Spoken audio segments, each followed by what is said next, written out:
Hoje nós vamos falar do Lambrusco, esse vinho que fez a Itália tão famosa. Sim, Lambrusco é o vinho mais conhecido mundialmente. E o que seria um Lambrusco? Um frisante, um espumante? Bem, aqui a gente tem muito o que falar e discutir e renovar os conhecimentos. Por muito tempo, inclusive eu, ensinamos que Lambrusco era apenas um frisante. Sim, assim aprendemos, assim passamos adiante, assim os livros indicavam. Mas o Lambrusco também pode ser um espumante. E qual a diferença entre esses dois? O método, como eles são preparados e, obviamente, o final da pressão.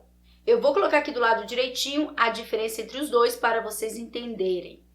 A gente sabe que o espumante tem mais pressão, é acima de 3 atm, e isso faz com que ele esteja com mais borbulhas, mais estrutura, mais pressão ao abrir a garrafa.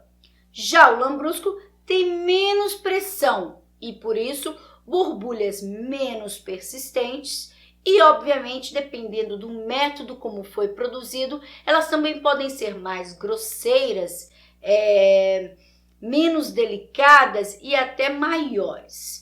Então, após a gente entender que o Lambrusco pode ser um frisante ou um espumante, pela sua pressão dentro da garrafa, como ele foi feito, a proposta dele, a gente vai decifrar se ele foi feito pelo método de carbonatação ou pelo método de produção de espumante.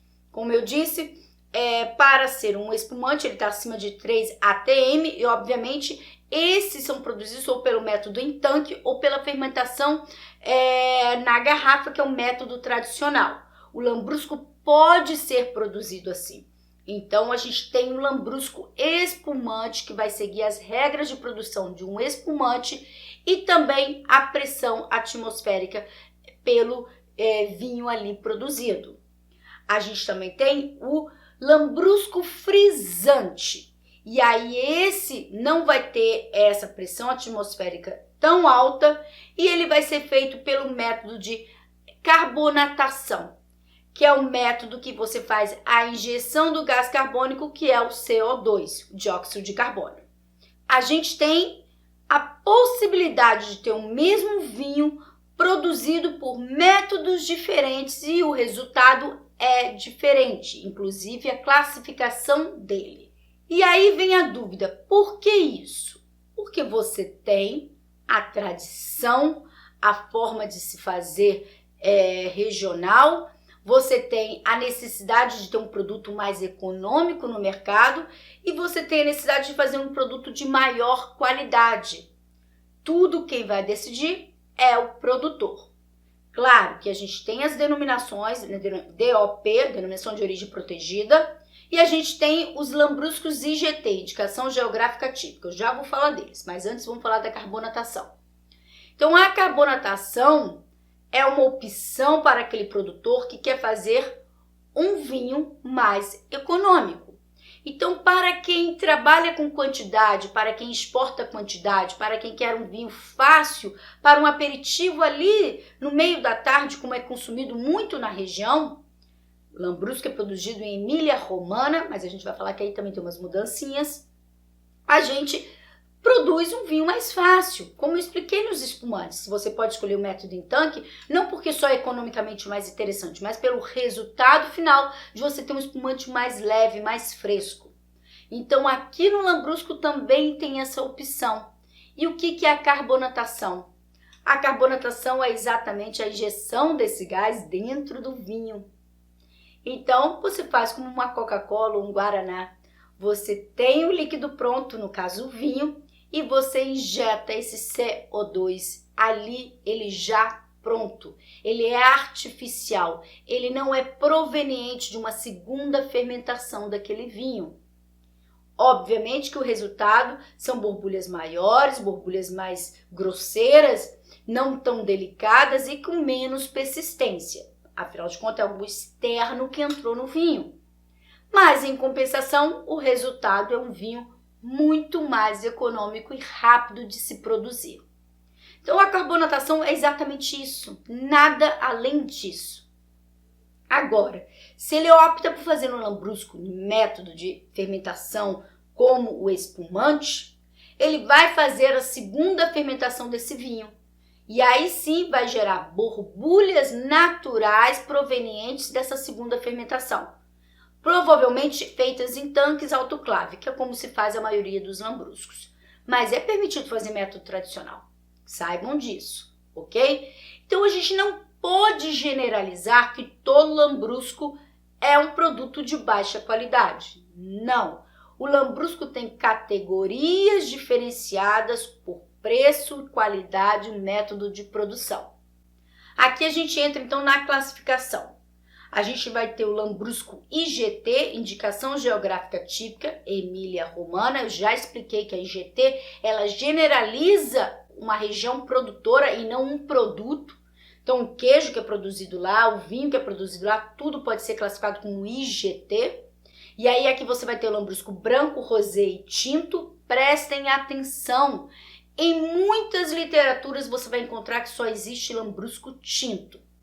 Aí a gente está falando do DOP, Denominação de Origem Protegida, que é limitada a algumas classificações, vou colocar aqui quais são elas, que são essas regiões que tem uma DOP para lambrusco, com as castas que a lambrusco é uma casta que ela tem variações. E aí vocês vão ver do lado o nome, exceto a de Módena, que eu coloquei por último, que é a cidade de Módena, onde também se produz o lambrusco e aí é permitido um corte de várias lambruscos, né, uvas lambruscos da região. A lambrusco tem variedades e por isso você tem essas classificações. A de Módena foi somente classificada assim em 2009, enquanto as outras são desde 1970. Então, a última DOP em Emília-Romana é a de Módena. Então, essas seriam as 4 classificações do lambrusco DOP. Vamos falar uma coisa bem clara. Essa é o mapa, inclusive eu vou colocar agora a foto do mapa que eu coloquei para vocês no material impresso, que são os lambruscos produzidos dentro da DOP que eles consideram, ok? Agora vocês vão reparar que existe um pontilhado com rosa bem clarinho acima do número 2. Esse pontilhado é uma região fora da Emília-Romana que se produz um lambrusco também. Aí no segundo mapa vocês vão ver que é o lambrusco mantovano. Esse lambrusco pode ser um frisante, também pode ser tinto rosé, com no mínimo 85% da uva lambrusco vianense, lambrusco maestre, marani e o salamino.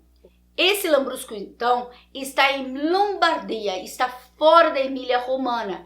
E é por isso que muitas vezes também em literaturas vocês não encontram. Mas sim, é um lambrusco permitido, é uma região que também se produz lambrusco. DOP, Denominação de Origem Protegida, ok? Então a gente tem essas classificações para o lambrusco e a gente tem os IGTs, que são os mais comuns de encontrarmos principalmente no mercado brasileiro ou em mercado internacional com preço mais econômico. Um lambrusco IGT pode chegar a 3 euros, 2 euros, 5 euros no máximo. Quando a gente fala de um lambrusco DOP, ele chega a 10 euros, 15 euros. Olha só como encarece. E aí a gente encontra uma dificuldade desse consumidor, principalmente no Brasil, que o preço é muito elevado, de pagar tão caro, que no Brasil chega por volta de 120, 150 reais nos dias de hoje, 2020. E ele sente dificuldade de querer consumir o lambrusco de valor tão alto comparado com outros espumantes de alta qualidade. Até porque o lambrusco tem a fama de ser doce, vem escrito isso nos rótulos da maioria, mas temos que lembrar que sim, existe lambrusco seco, principalmente o de Lombardia, ele é seco ou demi-sec, mas sim a fama maior é do espumante tinto doce. Assim a gente pode classificar hoje o lambrusco. E obviamente que o paladar é para pessoas que gostam de uma coisa mais leve, mais fácil. E quem já é um grande apreciador de vinho discrimina um pouco isso e por isso não paga tão alto. Mas a gente tem que lembrar que o lambrusco é uma ideia para se apreciar com uma gastronomia local. Se come muitos embutidos e queijos gordurosos na região, e é uma região muito fria, e o lambrusco tem um toque de acidez, com um pouco de doçura, com um pouco de tanino, que faz com que harmonize bem e segure bem esses alimentos. Quando a gente falar de harmonização, eu vou citar os exemplos e o porquê. Então, é uma cultura da região consumir esse lambrusco, principalmente o tinto. Ok? O que a gente pode mais falar é que o mundo se inspirou nisso, e é por isso que a gente vê o espumante tinto da Austrália, a gente vê em Portugal, todas as literaturas remetem à ideia de que sim, veio da inspiração do lambrusco na Itália. E só como título de curiosidade, o lambrusco era o vinho preferido do Pavarotti. Então, assim, e ele poderia comprar qualquer vinho no mundo, né? Uma pessoa muito bem sucedida. Mas vamos dizer que é questão mesmo de gosto e paladar. Não podemos discriminar. Eu não sou fã de lambrusco, reconheço, não consumo, mas já experimentei vários lambruscos de qualidade superior, que é exatamente para tirar esse preconceito, e acredito que tem um momento certo para apreciá-los. Então, fica aqui esse conhecimento para a gente não julgar e entender a importância do lambrusco no mundo do vinho, principalmente cultural, porque é um vinho produzido nessa região e é uma tradição regional.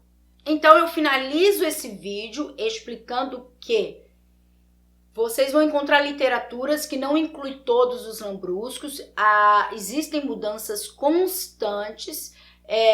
Se a gente falar DOP da Emília, o consórcio de lambrusco vai falar apenas das 4 que estão dentro da Emília Romana, não vai falar da Lombardia e não vai falar do IGT, mas como geral a gente tem outros lambruscos.